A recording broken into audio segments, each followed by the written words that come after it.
साथियों, नए सीएम जो मध्य प्रदेश के नए सीएम हैं, नए सीएम को बनाया गया है डॉक्टर मोहन यादव को केंद्रीय नेतृत्व ने विधानसभा आम चुनाव जो अभी हुए थे 2023 के, अब उनकी स्फूर्ति भी देख लीजिए किस तरीके से उनके काम की गति है, किस तरीके से वो काम को बहुत जल्द करने के मूड में रहते हैं। तो राजकीय विश्वविद्यालय जो है वो सागर में जब आए थे तो राजकीय विश्वविद्यालय की मांग रखी गई यहाँ के जनप्रतिनिधियों द्वारा, और जनप्रतिनिधियों ने जैसी मांग रखी उन्होंने उसको हाँ की थी कि हाँ तत्काल हम इसको कर देंगे। तो सभी लोग सोच रहे थे अब धीरे धीरे काम होगा, हो सकता है लोकसभा चुनाव के बाद ऐसा हो कि राजकीय विश्वविद्यालय यहाँ बनाई जाए। मध्य प्रदेश के उच्च शिक्षा विभाग ने राष्ट्रीय शिक्षा नीति के तहत राष्ट्र नायकों के नाम से राजकीय विश्वविद्यालय खोलने की घोषणा कर दी है। और ये राजकीय जो विश्वविद्यालय हैं ये 3 जगह पर खुलेंगे, खरगोन, सागर और गुना में। अब हम आपको थोड़े से सागर के इतिहास के बारे में आपको बतला दें क्यों खोला जा रहा है विश्वविद्यालय। राजकीय विश्वविद्यालय खोलने की क्या आवश्यकता थी, ये तो आप सभी को मालूम है। सीएम आए हुए थे डॉक्टर मोहन यादव और उन्होंने सभी की मांगों पर, जनप्रतिनिधि और जनता की मांग पर तत्कालिक कुछ ही दिनों में राजकीय विश्वविद्यालय की घोषणा कर दी और उसको अमली जामा भी पहना दिया।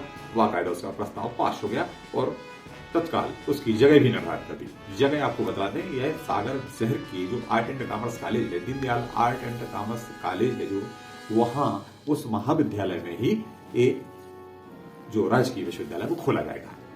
हालांकि महाविद्यालय का अस्तित्व वहां खत्म नहीं होगा। आर्ट एंड कॉमर्स जो कॉलेज है, महाविद्यालय, उसका अस्तित्व खत्म नहीं होगा, बल्कि उसी में नाम परिवर्तन कर उसको रानी अवंतीबाई लोधी के नाम से इस राजकीय विश्वविद्यालय को जाना जाएगा।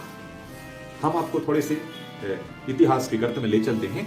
जो डॉक्टर हरि सिंह गौरव विश्वविद्यालय है उसको केंद्रीय विश्वविद्यालय बनाने के लिए भी काफी मांग रखी गई थी जनप्रतिनिधियों ने, और जो प्रबुद्ध लोग थे उन्होंने इसके लिए केंद्रीय विश्वविद्यालय का दर्जा दिलवा दिया। और दर्जा दिलवाया तो यहाँ के लोगों को, यहाँ के जो बच्चे हैं, अभिभावक उससे परेशान थे, बच्चों को एडमिशन नहीं मिल रहे थे, उनकी टेस्ट होते थे और सीटें निश्चित होती थी, निर्धारित होती थी। तो अब फिर जब मांग की गई तो पिछली सरकार ने एक विश्वविद्यालय जो है राजकीय विश्वविद्यालय वो खोल दिया था छतरपुर में।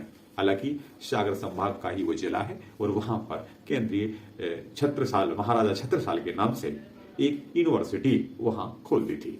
अब यहां से आने जाने के लिए बच्चों को काफी असुविधा हो रही थी। वहां रिपोर्ट राइटिंग करने के लिए, अंक सूची निकालने के लिए, टीसी निकालने के लिए, बाकी कुछ भी दस्तावेज है तो सीधा छतरपुर जाना पड़ता था। इसलिए इसकी काफी मांग थी और सीएम से हालांकि इतनी अपेक्षा लोग सोच रहे थे कि हो सकता है लोकसभा चुनाव के बाद इसकी घोषणा हो, और ऐसे तो राजनेता कुछ भी कह देते हैं, सीएम ऐसे कह जाते हैं, इतनी जल्दी नहीं हो पाएगा। लेकिन अब सभी को आश्चर्य हो रहा है, कुछ ही दिनों बाद इसकी घोषणा हो गई और वो भी 3 जिलों में, 2 जिले और आ गए उसमें, वहां भी मांग उठ रही। तो वो राष्ट्र नायकों के नाम वहां भी रखे जाएंगे और इसी प्रकार से सागर में एक राजकीय विश्वविद्यालय सभी को मिला है।